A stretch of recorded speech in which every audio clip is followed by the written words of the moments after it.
Hi everyone, thanks for joining me and watching this video today. This video is about narcissists, specifically narcissists and their self-pity.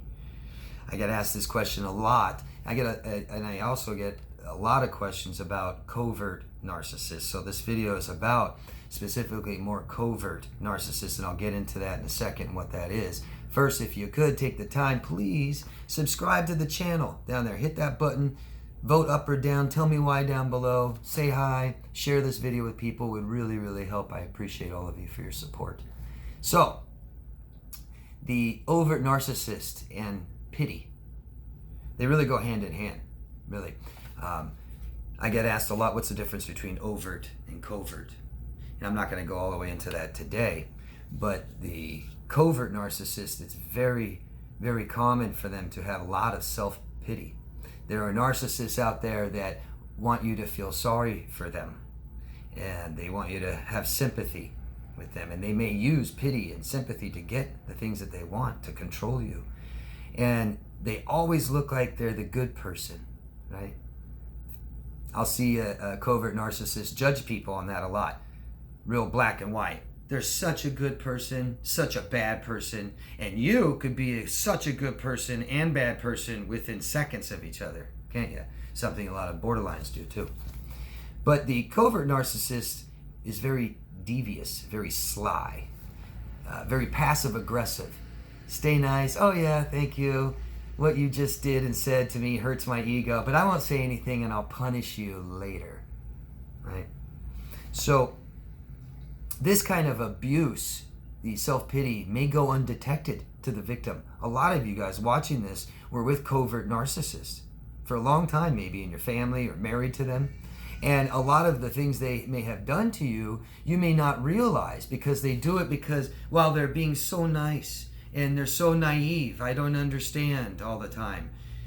This is very common and something that I've been exposed to quite a bit. I've had long-term relationships with people like this, long time ago, but very helpless, you know. And be careful, really, all of you, be careful when you really start feeling sorry for someone a lot. I think for someone who's been a victim of this needs to be extra aware and conscious of these feeling sorry for people kind of feelings. A little pity and sympathy feels good, and we all want it sometimes, right? I mean, when we're really sick, or we got some bad medical diagnosis, or we lost our job, it's nice for someone that cares for us and says, oh, I'm sorry, you know, can I do something? Can I bring you some food, or can I pick you up and let's go out? You know, you need some help, things like this. Of course, we all need this, but if you find yourself feeling sorry for your partner all the time, if you know somebody, or you're dating somebody, or you have friends with somebody that is full of self-pity, they might be a narcissist, okay? A lot of this really can go undetected, and I've helped a lot of clients after these long-term relationships with covert narcissists, and they can't stop feeling sorry for them, and they feel like any kind of boundaries we put up is just being mean, you know, not listening to them and not helping them. And that's the biggest word I hear victims of this stuff say. I just wanted to help them. And it's just a very nice thing to do, and it can be very healthy for us, but there's a very fine line between helping and enabling this type of behavior, okay? The covert narcissist very often might seem like, or might even say, I'm not smart enough. I don't get it. I don't understand. I'm just stupid. Right? You ever heard somebody say that? I hear that a lot. It doesn't mean you're a narcissist on any of these one things alone, but all this together, maybe. And let me say, low intelligence, people that are low intelligent, they aren't very good manipulators at all. And they usually don't try it because they aren't good at it and they don't get away with it. It doesn't work for them. The more unintelligent somebody is, the more open they seem to be and doesn't feel it necessary to hide their motives. They'll just come out and say things, typically. But the covert narcissist will exploit this pity. Like I said, it's very good, or it's okay sometimes to want some pity and some sympathy from our loved ones, but they will exploit this And that's how they get what they want. They might use a handicap. And that's, very, very tough, isn't it? When you're dealing with somebody who has a physical or mental handicap, to not feel sorry for them and to see them do little things that are not so healthy, manipulative, but you pass it off as, oh, they're innocent. Not if they're manipulating you, not if they're lying. Okay? The overt covert narcissist often will find each other together in relationships. I've talked about two narcissists dating and getting married, and it's very common, the overt and covert. So I'll just tell you what that is. The covert narcissist in the relationship with an overt will consider the overt narcissist as a bad person. And the covert narcissist's goal is to convince you they're the good person. So the overt narcissist, overtly, egoistic, may be loud and stuff like this, where the covert stays quiet, covered, sneaky. And they don't mind the overt narcissist getting all the attention a lot, because in the background, they'll convince everybody that overt is a bad person. And doing this, convincing someone's a bad person around them, leaves them left to be the good person. There's somebody, lots of people actually on YouTube, that their whole goal, every video they make, is to prove that somebody's a bad person. Therefore, I'm a good person.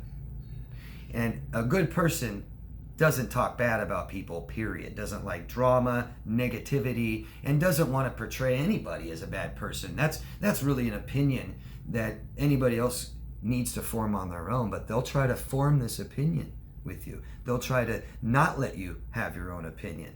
And the second you might have your own opinion, oh, poor me, I'm just bad, and you're just doing this to me, and the real victim blaming, right? While they're victim blaming. The covert narcissist will be the martyr, right? No matter what they've done, somehow they're still this really good person that you can't really figure out why they're a good person. Like they haven't done great good things to people. It's just, and man, I am so guilty of this. Anybody who's shorter than the rest of us, taller than the rest of us, skinnier than the rest of us, bigger than the rest of us, can't move around as well, not physically active as well. All these things, just feel sorry, and they're a good person. And that's where I've made many, many mistakes. For one, I try not to label people as good or bad anymore. It just doesn't work. It really doesn't. People are too multifaceted to do that. And it's a very common thing that my clients come to me and explain to me, they'll first tell me a lot of the bad things their abuser did to them. But then they have to let me know, David, it's confusing because they're such a good person. Well, why? What did they do that is such a good person? Oh, well, they bought me a lot of things, or they did listen in the beginning. We had lots of fun together. Well, is that really what you judge somebody to be good or bad? Let's not judge them at all, right? Let's go by how they make us feel, okay? So think about that. Think about that when you begin to feel sorry for somebody, but when it becomes repetitious, a pattern, or all the time. The covert narcissist I dated did this all the time. And other covert narcissists I've known in my family even, that just really, and I just did a video about Munchausen syndrome, this is kind of it, really feel sorry for me, right? And what pity really is, means, and it feels that you can't do it. You can't do something for yourself.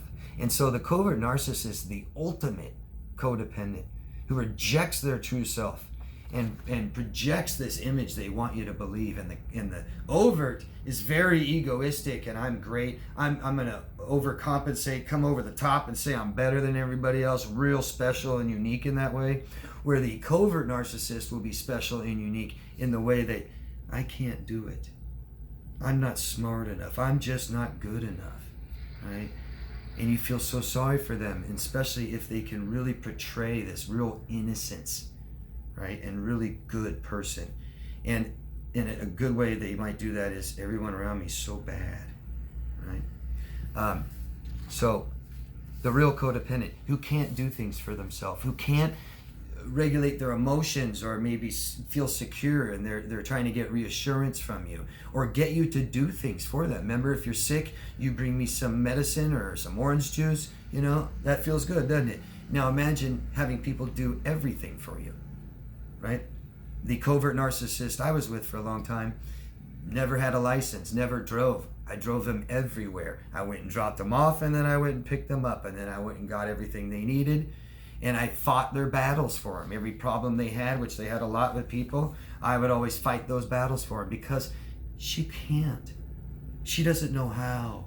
She would use, English isn't my native language. Well, you've been speaking it since you started learning how to talk.